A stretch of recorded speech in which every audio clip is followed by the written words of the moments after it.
16 question में क्या है, दो कैपेसिटर्स हैं, ईच ऑफ कैपेसिटेंस ये ऑलरेडी स्टडी स्टेट में है।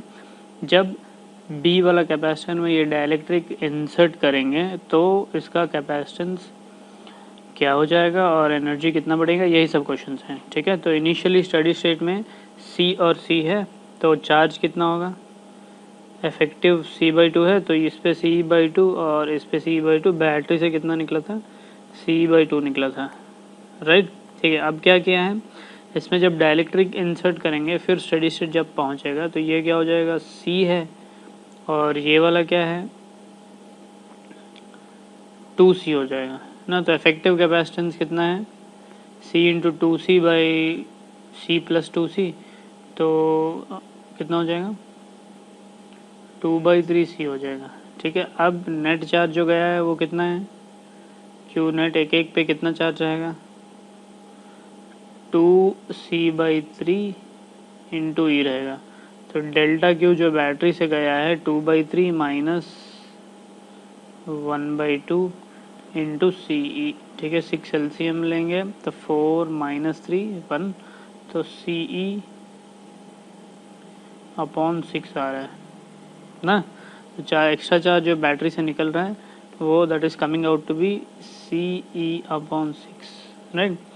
तो क्या है, फर्स्ट ऑप्शन करेक्ट है, एक एक कैपेसिटर पे चार्ज कितना बढ़ेगा, जितना बैटरी से निकला है वो दोनों पे आएगा, फर्स्ट ऑप्शन सही है।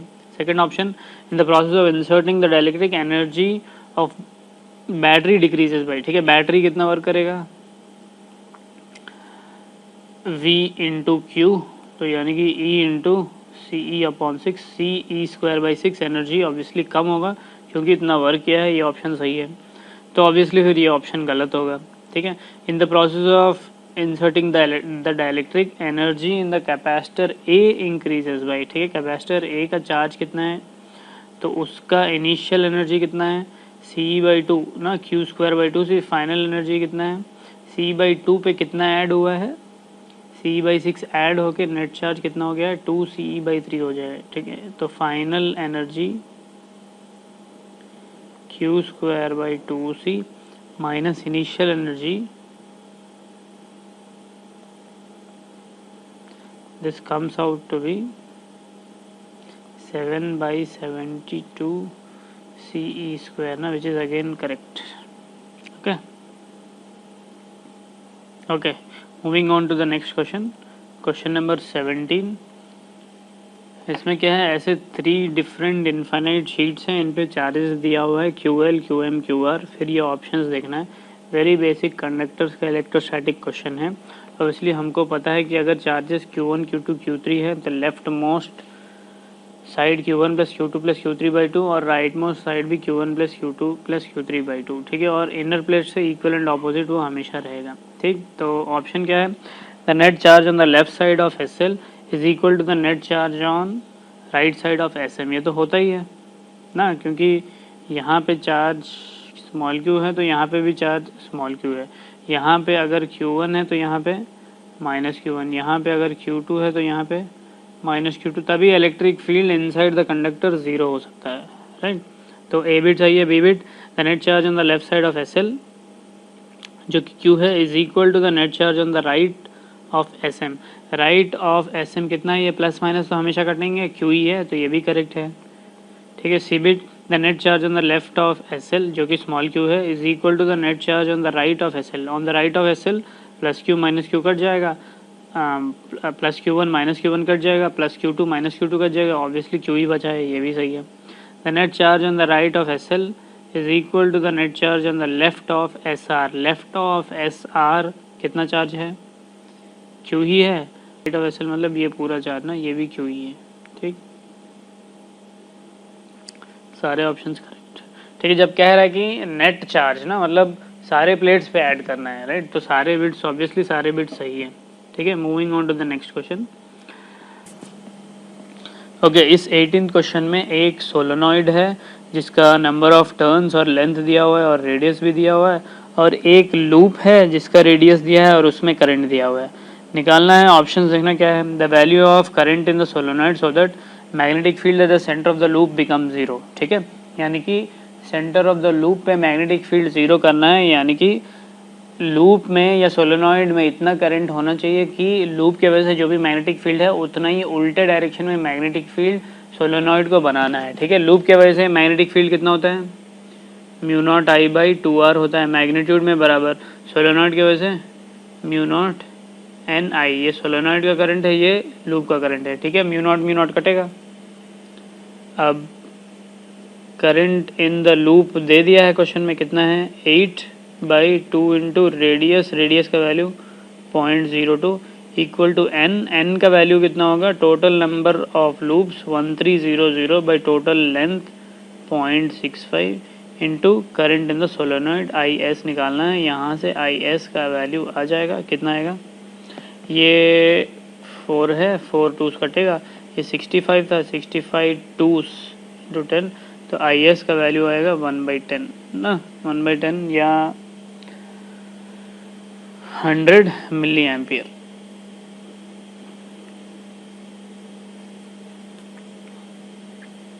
तो ऑप्शन बी सही है। फिर क्या पूछा, अगर कोई एक को रिवर्स करेंगे तो नेट मैग्नेटिक फील्ड कितना होगा। ठीक है, अगर एक एक के वजह से बी था, बी प्लस था, बी माइनस था, दोनों कट रहे थे ऊपर वाले केस में। अब अगर दोनों को एक ही डायरेक्शन में करेंगे तो 2b हो जाएगा, यानी कि 2 times mu not I by, जो कि लूप की वजह से था, mu not I by 2r। ठीक है, टू काटते हैं, म्यू नॉट का वैल्यू लगा देते हैं 4 पाई इंटू 10⁻⁷। करंट कितना दिया हुआ था 8 अपॉन रेडियस कितना हुआ है, रेडियस का वैल्यू 0.02 मीटर्स। ठीक है, तो ये कितना हो जाएगा 8432/2 16 पाई इंटू 10⁻⁻। डी भी सही है। ठीक, okay, moving on to the next question. In the circuit shown E1 and E2 are two ideal sources of unknown EMFs, कुछ unknown EMF है। Some currents are shown, potential difference across 6 ohm is 10 ampere, across 6 ohm is 10 ampere, choose the correct options। ठीक है, तो current दिया हुआ है और एक पर्टिकुलर सेक्शन का पोटेंशियल डिफरेंस दिया हुआ है, करंट दो पार्ट्स में दिया हुआ है, निकालना क्या है, बाकी जो भी निकालना है वो निकालने की कोशिश करते हैं। ठीक है, पहले ये अगर 6 के अक्रॉस 10 है तो ये 3 के अक्रॉस भी 10 ही है। ठीक है, तो ये 6 और 3 को कंबाइन करके कितना कर लेते हैं, 2 कर लेते हैं। उस 2 ओम वाला रेजिस्टर से करंट कितना हो जाएगा, I is equal to V/R 10/2 5 ampere हो जाएगा, यानी कि ये 6 और 3 को कंबाइन करने के बाद जो डाउनवर्ड डायरेक्शन में करंट आएगा वो 5 एम्पियर होगा। ठीक है, तो ये दोनों को मिला के इस डायरेक्शन में करंट जो है 5 एम्पियर का है ना, तो इस यहाँ पे 5 एम्पियर जाएगा, ये 3 एम्पियर है, 3 5 जोड़ के ये कितना होगा, ये 8 एम्पियर होगा। अब ये 2 दिया है, ये 3 दिया है, तो यहाँ से कितना आ रहा है, ये 1 एम्पियर है, तो इस तरफ अगर 1 एम्पियर जा रहा है तो इस तरफ कितना जा रहा है, 7 एम्पियर जा रहा है। तो सारे सेक्शंस में करंट आ गया है। ठीक है, अब क्या निकालना है, the current in the 4 ohm resistance between C and B is, C and B 4 ohm resistance कितना है, ये वाला ना, ये 4 वाला एम्पियर से करंट कितना है between C and B, 5 ampere है, तो ये बिट सही है। The unknown EMF is 36 volt. ठीक है, किरचॉफ लूप लॉ लगा लो, E1 minus 4 into 3 12 minus 8 into 3 8 3 24 equal to 0, तो E1 का वैल्यू कितना है 36, सही है। वैसे E2 के लिए किरचॉफ लूप लॉ लगा लेंगे, E2 माइनस वो दोनों को कंबाइन करके लगा लेते हैं, दोनों को कंबाइन करके पोटेंशियल डिफरेंस तो 10 ही है, E minus 10 minus 4 into 5 20 minus 8 into 3 24 equal to 0, तो E2 का वैल्यू कितना आएगा यहाँ से 24 प्लस 20 44 प्लस 10 54 वोल्ट, ये भी सही है। The unknown resistance R is, ठीक है, फिर से किरचॉफ लूप लॉ लगा लो, E1 यहाँ से ना E1 plus 2 into R minus E2 equal to 0 कर लेंगे, वहाँ से रेजिस्टेंस आर आ जाएंगे, तो ये बिट भी सही। सिग्मा चार्ज है पहले से और 2 डाइलेक्ट्रिक मीडियम इसमें इंसर्टेड है। ठीक है, निकालना है ratio of energy density in first dielectric to second dielectric. ठीक है, एनर्जी डेंसिटी किससे बराबर होता है, half epsilon not E square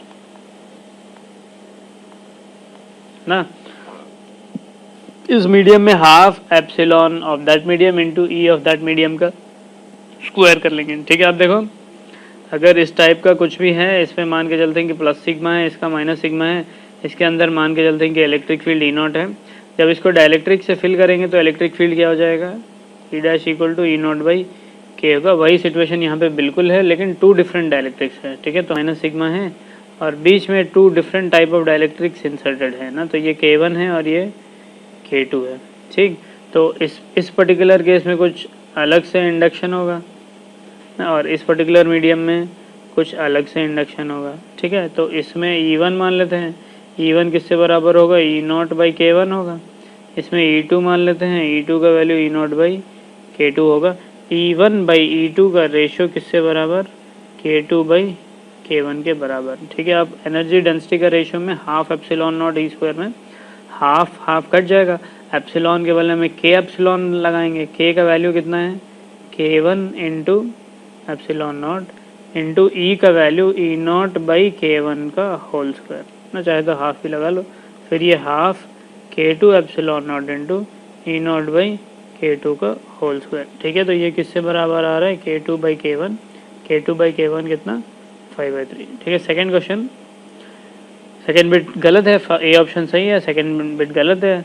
third और फोर्थ बिट क्या है, the total surface charge induced on the interface of the two dielectrics, ठीक है। जो इंटरफेस ऑफ द डायलेक्ट्रिक्स है उस पर टोटल इंड्यूस्ड चार्ज कितना है, ठीक है। अब फिर से अगर प्लस क्यू माइनस क्यू कोई भी कैपेसिटर पे चार्ज है, जब इसमें डायलेक्ट्रिक इंसर्ट करेंगे, के का डायलेक्ट्रिक अगर इंसर्ट करते हैं तो जो चार्ज इंड्यूस होता है, अगर याद है तो Q0 इंटू 1-1/K होता है, ठीक है। तो सिमिलरली सिग्मा इंड्यूस्ड किससे बराबर होगा, सिग्मा नॉट इंटू 1-1/K, ठीक है। और वो इंडक्शन का सेंस कैसे होगा ज़रा देखना प्रॉपरली, ये K1 है, ठीक, ये प्लस सिग्मा है और ये माइनस सिग्मा है।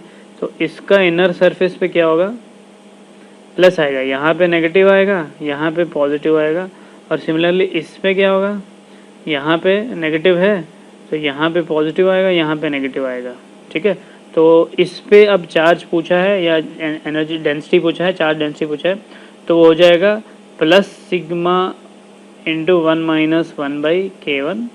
और ये चीज़ यहाँ पे इसका राइट साइड वाला सरफेस पे नेगेटिव है, माइनस सिग्मा इंटू 1-1/K2, ठीक है। तो ये कितना आएगा, सिग्मा इंटू 1 माइनस, हाँ ये 1/3 माइनस सिग्मा इंटू 1-1/5, तो 2 सिग्मा/3 माइनस 4 सिग्मा/5, 15 LCM 10 माइनस 12 इंटू सिग्मा ना, तो ये भी ऑप्शन में सही है, ठीक है। कमिंग टू द 21st क्वेश्चन, in the circuit shown current through resistance 2 ohm is I1 and current through 30 ohm is I2, निकालना है I1/I2, ठीक है। ये सिंपल पॉइंट मेथड का एग्जांपल है। यहाँ पे कोई भी एक पर्टिकुलर पॉइंट पे पोटेंशियल ज़ीरो मान लेते हैं, ये पर्टिकुलर ले लेंगे तो बेस्ट है। ये ज़ीरो पोटेंशियल मान लेते हैं, ये कितना है, +5 है, ठीक है। अब ये क्या करते हैं, यहाँ पे ये 3 और 2 को कंबाइन करते हैं, जैसे इसने किया है ना, ये बेस्ट मेथड होगा। 2 और 3 को कंबाइन करके 5 वोल्ट लगा लेते हैं, 2 ऊपर लगा लेते हैं, ठीक है। तो इस पर्टिकुलर पॉइंट पे 0 लिया था, ये भी 0 है, ये क्या हो जाएगा, -5 हो जाएगा, ये +5 हो जाएगा, ये भी +5 है, ये भी +5 है, ये +5 है, तो यहाँ पे क्या हो जाएगा, 0 हो जाएगा। फिर से ये +5 है, ये +5 तो ये पर्टिकुलर पॉइंट पे पोटेंशियल 10 हो जाएगा क्लियरली। अब इस 2 ओम से करंट कितना हो जाएगा, इससे कोई मतलब नहीं है ना, जो 2 ओम ओरिजिनल 2 ओम जो है वो कहाँ पे है, अच्छा यही है। तो इसमें कितना करंट हो जाएगा, 10 माइनस ऑफ -5, 15/2 7.5, ठीक है। एक करंट I1 7.5 है, ठीक है। अब दूसरा 30 ओम से निकालना है, यहाँ पे 0 आया है, यहाँ पे 0 आया है, यहाँ पे -5 है, यहाँ पे -15 है। पोटेंशियल डिफरेंस अक्रॉस 30 कितना हो रहा है, 10 माइनस -15 25/30 है, ठीक है। तो ये कितना है, ये 5/6 है ना, तो रेशियो क्या है, 7.5/5/6 ना, तो 7.5 इंटू 6/5, ये हो जाएगा 1.5 इंटू 6, ये 9 हो जाएगा रेशो, तो इंटीजर टाइप है 9। Moving on to the next question, ठीक है। इस क्वेश्चन में find the value of R so that there is no current through 5 volt cell, all the cells and ammeters are ideal in the circuit, ठीक है। तो जो 5 volt का cell है उससे करंट ना पास करने के लिए R का वैल्यू, मतलब ये कैपिटल R का वैल्यू कितना होना चाहिए, ठीक है। फिर से ये भी पॉइंट मेथड का ही क्वेश्चन है, फिर से वैसे ही स्टार्ट करेंगे। कोई ये पर्टिकुलर पॉइंट पे जीरो पोटेंशियल मानेंगे, फिर पॉइंट्स मार्क करने लगेंगे, ठीक है। फिर से जो सबसे ज़्यादा जंक्शंस जो मीट कर रहे हैं, ये सबसे बड़ा जंक्शन है, इसको ज़ीरो पोटेंशियल मानते हुए नीचे दिया हुआ है ये ज़ीरो पोटेंशियल है, तो इसको ज़ीरो मानते हुए डिफरेंट पॉइंट्स पे पोटेंशियल निकालना है, ठीक है। तो ये ज़ीरो हुआ, तो ये पर्टिकुलर बैटरी कितना हुआ, 8 वोल्ट हुआ। तो ये पर्टिकुलर पॉइंट ना, जो मैं रेड कलर से मार्क करता हूँ, ये पर्टिकुलर पॉइंट कितना हो गया, 8 वोल्ट हो गया।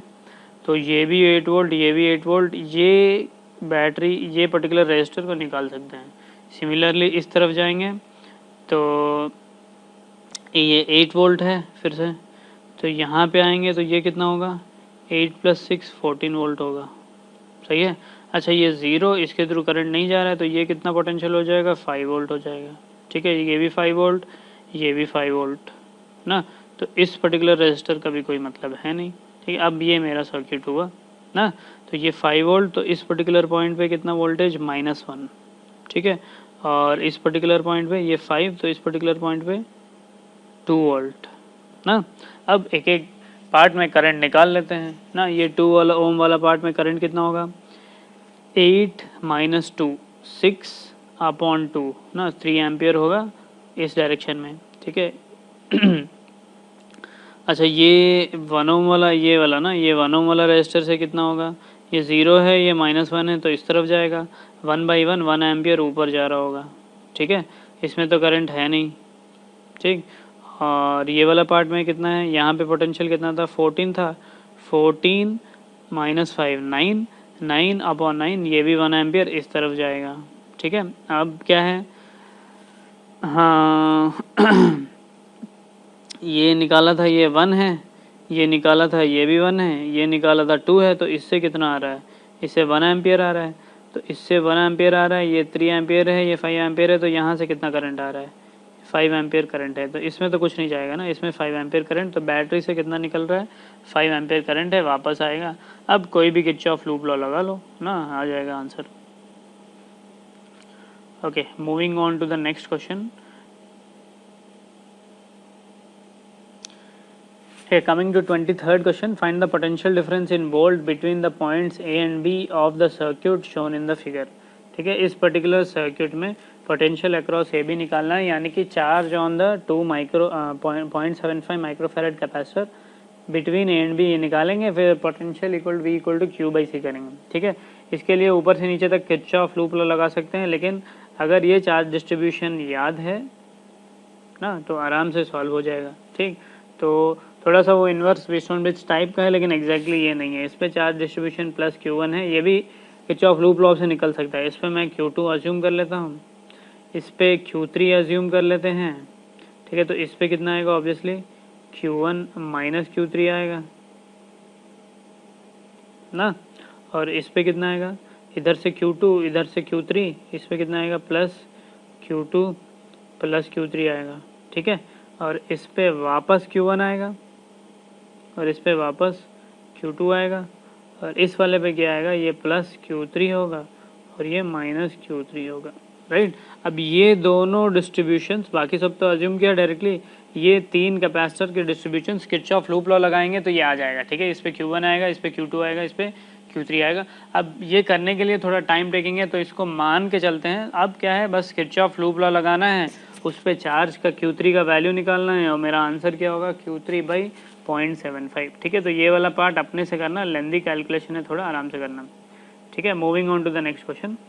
In the given circuit, if the internal resistance of the batteries are negligible, then for what value of R will be the thermal power generated in it be maximum। ठीक है, अब ये concept का question है कि अगर कोई भी बैटरी है, इसका इंटरनल रेजिस्टेंस R है, तो एक्सटर्नल रेजिस्टेंस जब R के बराबर होता है तो उसका पावर ऑफ R जो है ये मैक्सिमम होता है, ठीक है। यही कॉन्सेप्ट को यूज़ करते हुए, जिसको क्लास में डिस्कस किया हुआ होगा 100%, इस क्वेश्चन को सॉल्व करेंगे, ठीक है। तो क्या करेंगे, हमको क्या चाहिए, ये कैपिटल R में जो भी है मेरा पोटेंशियल मैक्सिमम होना चाहिए, ठीक है। तो मैं क्या करता हूँ, इस कैपिटल R को छोड़ के बाकी पूरा को एक एक्सटर्नल सर्किट बना लेते हैं। पहले क्या करते हैं, ये दोनों का कंबाइंड EMF निकाल लेते हैं, ये दोनों का combined EMF 2 cells in parallel, एक का इंटरनल रेजिस्टेंस 3 है, दूसरे का EMF 0 है, ठीक है। तो E1/R1 प्लस E2/R2 बाई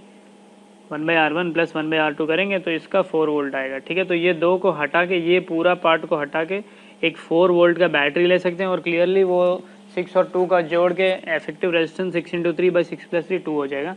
तो वो जोड़ के ये बनाया है। इसके अलावा एक रेजिस्टेंस है क्या, ये 10 है, इससे कोई मतलब नहीं है। ये 10 वोल्ट और ये 4 वोल्ट को जोड़ के 14 वोल्ट ले लेते हैं और इंटरनल रेजिस्टेंस उसका क्या आएगा, 2 ओम। ये स्मॉल आर का वैल्यू 2 ओम है। सर्किट अगर बनाएंगे तो इस टाइप का कुछ बनेगा, ठीक है। इसको दोनों को जोड़ के ये 14 वोल्ट ले रहा हूँ, ये 2 ओम होगा। अब बताओ क्लियरली इसका कितना होने पे इसका पावर मैक्सिमम होगा, 2 ओम होगा, ऑब्वियसली वही आंसर है, ठीक है। अब अगर मैक्सिमम पावर निकालना है तो 2 ओम मान के इसको 14 करके करंट निकाल के 14/4 करके I²R करेंगे तो आ जाएगा, ठीक है। Okay, moving on to the next question, 25th question. A long straight wire is carrying current I1 = 2/5 ampere in positive Z direction. तो ये वाला करंट है ना, ये पॉजिटिव Z डायरेक्शन में है। The XY plane consist of a close circular loop carrying current I2। कोई loop है जो कि current I2 and not encircling the straight wire, then the force in newton on the loop will be, ठीक है। तो जो magnetic field line है इस इन्फिनिट करंट कैरिंग वायर की वजह से मैग्नेटिक फील्ड लाइन ऐसे बनेगा। तो इस पर्टिकुलर पॉइंट पे ये लूप है, ये करंट कैरिंग है, बाहर की तरफ आ रहा है, तो magnetic field line circular loops बनेंगे, इस टाइप का ऐसे लूप बनेगा, ठीक है। तो इस पर्टिकुलर एलिमेंट पे फोर्स किस तरफ लगेगा, I × L × B, ऊपर वाले डायरेक्शन में ना। L इस तरफ है, B इस तरफ है, L × B करेंगे तो किस तरफ आएगा फोर्स, यहाँ पे इस एलिमेंट पे जो फोर्स आएगा वो DF, वो ऊपर की तरफ आएगा, ठीक है, ये वाला एलिमेंट पे।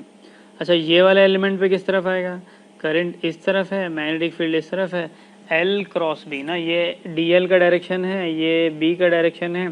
DL × B करेंगे तो इस पर्टिकुलर एलिमेंट पे फोर्स अंदर की तरफ आएगा, नेट फोर्स। क्लियरली ऐसे सारे सिमेट्रिकल एलिमेंट्स हैं, नेट फोर्स ऊपर वाला पूरा पार्ट की वजह से बाहर की तरफ आएगा, एटलीस्ट ये लेफ्ट साइड वाला पार्ट में, ऊपर वाला पार्ट की वजह से बाहर की तरफ है, नीचे वाला पार्ट की वजह से जो एलिमेंट मैंने लिया है उसके नीचे की तरफ है। तो नेट फोर्स इस सिस्टम पे क्या हो जाएगा, ऑब्वियसली 0 होगा, ठीक है। Coming to the next question, 26th question में, magnetic field is uniform and has magnitude B in the interior of a very long solenoid. ये तो पता है, वो तो μ0 है ना। ये one of the ends of solenoid is closed with a thin flat cover, a single small electrical loop of radius r lies on the cover so that its center is on the axis. The electric current flowing in the loop is I. If mechanical tension in the loop is BIR/X, then the value of X is, ठीक है। First of all ये solenoid के एकदम as पे कितना होता है magnetic field, μ0 Ni/2 होता है। बीच में अगर B है तो बाहर की तरफ कितना है, मतलब बाहर की तरफ नहीं, एकदम एच पे कितना हो जाएगा, B/2 हो जाएगा, ठीक है। अब B/2 का मैग्नेटिक फील्ड है, एक लूप रख रहे हैं, ठीक है। मैं ऐसे अज्यूम कर लेता हूँ, B/2 जो है इतना रीजन, ये सोलेनॉइड का क्रॉस सेक्शन है, इसमें B/2 मैग्नेटिक फील्ड अंदर की तरफ या बाहर की तरफ है, और यहाँ पे एक सर्कुलर कॉयल हम लोग रख रहे हैं, ठीक है। तो मैग्नेटिक फील्ड बाहर की तरफ और करंट मान के चलते हैं ऐसे क्लॉकवाइज ना, मैग्नेटिक फील्ड बाहर की तरफ मान लेते हैं, ठीक। तो ईच एंड एवरी एलिमेंट पे अब इस आउटसाइड मैग्नेटिक फील्ड की वजह से किस तरफ लगेगा, देखना। ये वाला एलिमेंट अगर कंसिडर करते हैं तो इस पर फोर्स किस तरफ लगेगा, L × B करेंगे तो किस तरफ लगेगा, रेडियली आउटवर्ड लगेगा। ऐसे हर एलिमेंट पे ऐसे रेडियली आउटवर्ड फोर्स लगेगा कि नहीं, तो कुछ टेंशन डेवलप होगा। तो यही है, ये टेंशन कितना डेवलप होगा निकालना है। ये बहुत ही स्टैंडर्ड सिचुएशन है, कई चैप्टर्स में आता है, सर्कुलर मोशन में आता है, सरफेस टेंशन में आता है, इलेक्ट्रिसिटी में आता है, मैग्नेटिक्स में आता है, कई जगह आता है, ठीक है। कॉन्सेप्ट हमेशा यही है। तो ये जब ऐसे एक्सपेंशन, मतलब एक्सपेंड तो करेगा नहीं, लेकिन उस टाइप का जब वो स्ट्रेचिंग होगा तो net force towards the centre कौन, net force away from the centre को कौन बैलेंस करेगा, टेंशन का कोई कंपोनेंट बैलेंस करेगा। तो एक काम करते हैं, तो खाली वायर का क्रॉस सेक्शन में बनाता हूँ, ठीक है। इस टाइप का वायर है, इस वाले रीजन में एक मैग्नेटिक फील्ड है, बाहर की तरफ अज्यूम कर लेते हैं कितना है, B/2 है। तो इस पर्टिकुलर वायर में कितना टेंशन डेवलप होगा वो निकालना है, ठीक है। ये 2d θ अज्यूम करते हैं, इस पर्टिकुलर एलिमेंट पे फोर्स, टेंशन का फोर्स ऐसे लगेगा T और T, और जो मैग्नेटिक फोर्स है वो इस तरफ लगेगा I into DL cross B, वो ऊपर की तरफ लगेगा। ठीक है, तो इक्वेशन क्या होगा, 2T sine D theta equal to I, L का value 2R d theta into B. ठीक है, अब ये चीज़ कई बार कर चुके हैं क्लास में भी। ठीक है, ये साइन थीटा और 2 और ये डी थीटा और 2 कट जाएगा ना, sine D theta equal to D theta, tension का वैल्यू आएगा IRP। ठीक है, और एक्चुअली B कितना है, B नहीं है, B का वैल्यू B/2 है, तो IRB/2, तो X का वैल्यू क्या है 2। ठीक है, moving on to the 27th question. Figure shows a circular region of radius √3 in which upper half has magnetic field B equal to this much, lower half has magnetic field 0.2, a very thin parallel beam of charge this much, velocity this much, mass this much, projected along the diameter, मतलब एकदम near the diameter project कर रहे हैं। ऊपर वाले charges, अच्छा ऊपर वाले चार्जेस मैग्नेटिक फील्ड अंदर की तरफ है, नीचे जो है मैग्नेटिक फील्ड बाहर की तरफ है, तो ऊपर वाले अपर डायरेक्शन में डिविएट होंगे, नीचे वाले डाउनवर्ड डायरेक्शन में डिविएट होंगे, बराबर डिविएट होंगे। The distance between the point on the screen where charge strikes is 4X meters, then find the value of X। ठीक है, तो इसमें जो है सॉल्यूशन में ठीक ठाक से एक्सप्लेन नहीं किया है, मैं समझा देता हूँ, थोड़ा सा डायग्राम बना लेते हैं। ये पर्टिकुलर सर्कुलर लूप है। अच्छा, इसमें से ये ऐसे जाएगा ना, ये मान लेते हैं एकदम एज पे जो डायमेट्रिकल प्लेन से ही वो ऑलमोस्ट आ रहा है, ऐसे डिविएट हो रहा है।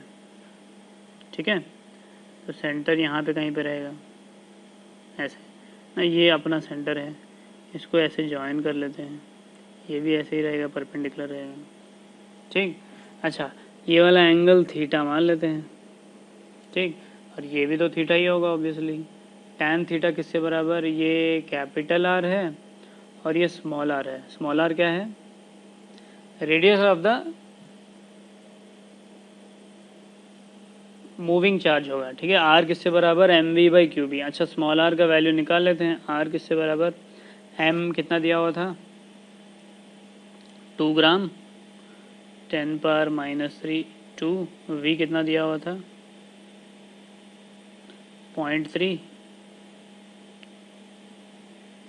चार्ज 1 माइक्रोकूलम और b 0.2, चार्ज 1 मिलीकूलम 10⁻³ और b का वैल्यू 0.2। ठीक है, तो r का वैल्यू कितना आ रहा है 3। टैन थीटा किससे बराबर, capital R by small R. तो कैपिटल R कितना दिया होता है क्वेश्चन में, √3/3, तो ये 1/√3, थीटा का वैल्यू कितना आएगा, tan 30 1/√3 है ना, 30 डिग्री।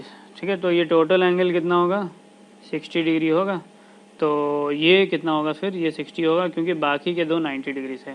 तो जो चार्ज निकलेगा ऐसे निकलेगा, सेंटर से ऐसे ज्वाइन करेंगे तो वो 60 डिग्री से बनाते हुए निकला। ठीक है, वो ये वाला डायग्राम है, यहाँ से वो क्लियर डायग्राम है, ऐसे जो निकलेगा इस पॉइंट से निकल रहा है। ठीक है, चार्ज, हाँ, ये एंगल 60 डिग्री है। अब बताओ tan 60 किससे बराबर, इसको अगर y मान लेते हैं तो tan 60 किससे बराबर, y अपॉन ये जो डिस्टेंस है ये 2r है, ये क्वेश्चन में दिया हुआ है 2r। ठीक है, तो y का वैल्यू क्या हो गया 2r tan 60। मेरा आंसर क्या है, ये जो डिस्टेंस है between the points on the screen, ये डिस्टेंस 2r tan 30 नहीं होगा, इसका डबल होगा जो कि 4r tan 60 होगा। ठीक है, सॉरी 30 कह रहा हूँ, 60 डिग्री है ना, तो 4 इंटू आर का वैल्यू √3 इंटू tan 60 भी √3, 4 3 12। ठीक है, तो 12 is equal to 4 into X equal to 12, X का वैल्यू कितना होगा 3, मेरा आंसर 3 है, इंटीजर टाइप है। Coming to the 28th question, इसमें क्या है, हमारे पास एक स्टैंडर्ड पोटेंशियोमीटर है, ऊपर वाला पार्ट पूरा एक स्टैंडर्ड पोटेंशियोमीटर सर्क्यूट है, नीचे जो है जो एक्सटर्नल ईएमएफ मेजर किया जाता है वो वाला पार्ट नीचे है। ठीक है, तो एक्सटर्नल बैटरी का ईएमएफ ई है, इंटरनल रेजिस्टेंस 5 ओम दिया है, और सी और डी पॉइंट्स के बीच में एक अजीब सा रेजिस्टेंस लगा हुआ है जो सर्कुलर लूप्स का ऐसे बना हुआ है। ठीक है, तो ये भी दिया है कि जो ए बी वाला पार्ट है वो सेंटर पे 120 डिग्री सबटेंड कर रहा है, तो ईच एंड एवरी पार्ट ना, यानी कि ये वाला पार्ट, ये वाला पार्ट, ये वाला पार्ट और ये वाला पार्ट, ये सारे के सारे 120 डिग्री सबटेंड करेंगे सेंटर पे ना। 120 120 120 जोड़ के 360 होगा। ठीक है, तो इस वाले का लेंथ ना, ये वाला लेंथ कितना होगा, 2/3 ऑफ सर्कम्फरेंस होगा। ये वाला लेंथ भी कितना होगा, 2/3 ऑफ सर्कम्फरेंस। यहाँ से ये लेंथ भी कितना होगा, 2/3 ऑफ सर्कम्फरेंस। ये वाला लेंथ भी कितना होगा, 2/3 ऑफ सर्कम्फरेंस। तो ये बताओ, तो ये व्हीटस्टोन ब्रिज की तरह बन रहा है। पॉइंट ए और पॉइंट बी के बीच में जो भी रेजिस्टेंस है उसको हटा सकते हैं, तो इस टाइप का कोई रेजिस्टेंस बनेगा। ठीक है, तो इसमें से इसको R1 मान लेते हैं, ये भी R1 होगा। इसको R2 मान लेते हैं, ये भी R2 होगा। R1 का वैल्यू कितना होगा, पर यूनिट लेंथ कितना दिया हुआ है, 3/π ओम पर सेंटीमीटर दिया हुआ है। तो इसका कितना हो जाएगा, 2πr/3, 2/3 of circumference, sorry 1/3 of circumference into जो रेजिस्टेंस पर यूनिट लेंथ 3/π दिया है। ठीक है, ये कटेगा, पाई कटेगा, 2 इंटू आर, 2 इंटू आर का वैल्यू 20 सेंटीमीटर, तो 40 ओम हो जाएगा।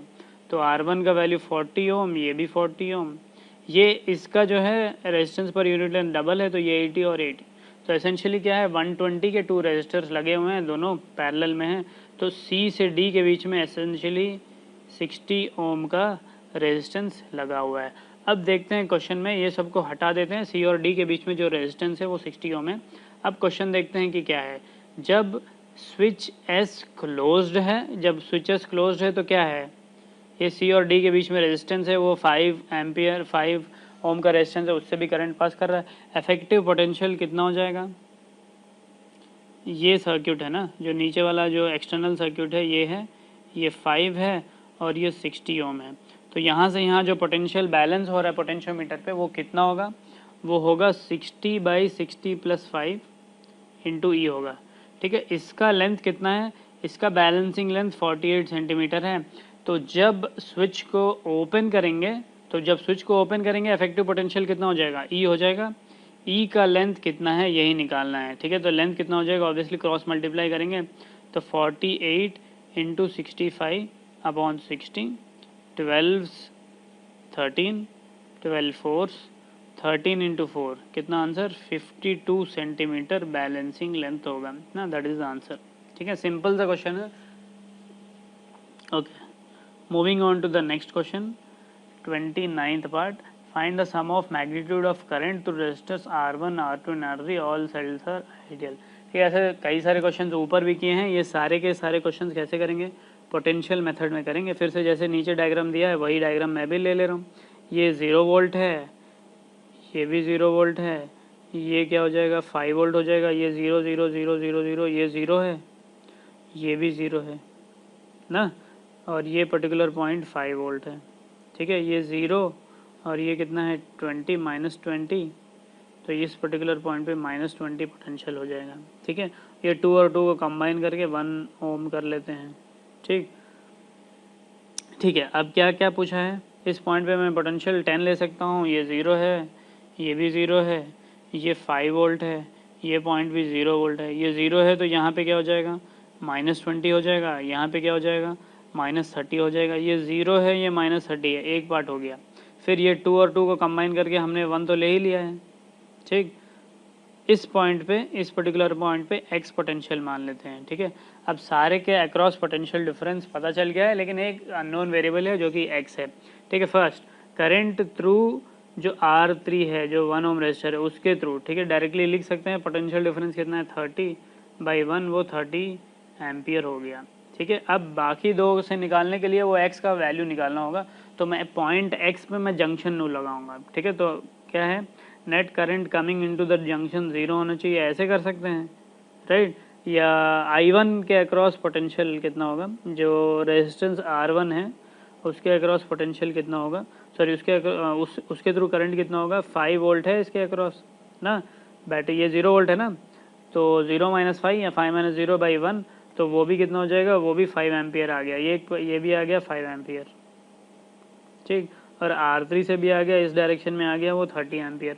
अब निकालना क्या है, R2 से निकालना है, जिसके लिए पॉइंट x का पोटेंशियल चाहिए होगा। ठीक है, तो क्या करेंगे, 10 - x/2 plus -20 minus x upon 1 plus 0 minus x, 2 और 2 कंबाइन करके कितना 1 इक्वल टू 0। ठीक है, यहाँ से x का वैल्यू आया, x का वैल्यू कितना है,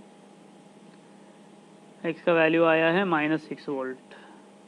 ठीक है, अब क्या है R2 के थ्रू ना, तो R2 के थ्रू कितना हो जाएगा करंट थ्रू R2, ये -20 ये -6, तो पोटेंशियल डिफरेंस 14/1 14 एम्पियर हो जाएगा। हाँ, ये करंट थ्रू R2 है। ठीक है, अब क्या पूछा है सम ऑफ करेंट्स, तो आंसर क्या है 14 प्लस ये कितना था, ये 5 था, प्लस वो कितना था वो 30, कितना आ रहा है टोटल 35 39 49 ना, तो आंसर 49। ठीक है, moving on to the 30th question, इस वीडियो का last question. A parallel plate capacitor is to be designed which is to be connected across 1 kilovolt potential difference. The dielectric which is to be filled between plates has dielectric constant दे दिया है। For safety electric field should never exceed 10% of the dielectric strength. ठीक है, 10% of the dielectric strength यानी कि 10% of, तो 10% of the electric field कितना हुआ 10/100 इंटू 10⁻⁷, जो कि 10⁻⁶ आएगा ना, तो मैक्सिमम इलेक्ट्रिक फील्ड इतना ही हो सकता है। राइट, तो अब इलेक्ट्रिक फील्ड किसके बराबर है, V/D के बराबर है। This should be less than 10⁻⁶, यानी कि D should be greater then 10⁻⁶, V/10⁻⁶। V का वैल्यू 1 किलो वोल्ट दिया हुआ है, 10⁻3/10⁻⁶, तो 10⁻−3। ठीक है, D should be greater then 10⁻−3, इसको साइड रखते हैं। अब डाइलेक्ट्रिक फील्ड कैपेसिटर है तो कितना है Ka∈0/D है कैपेसिटेंस।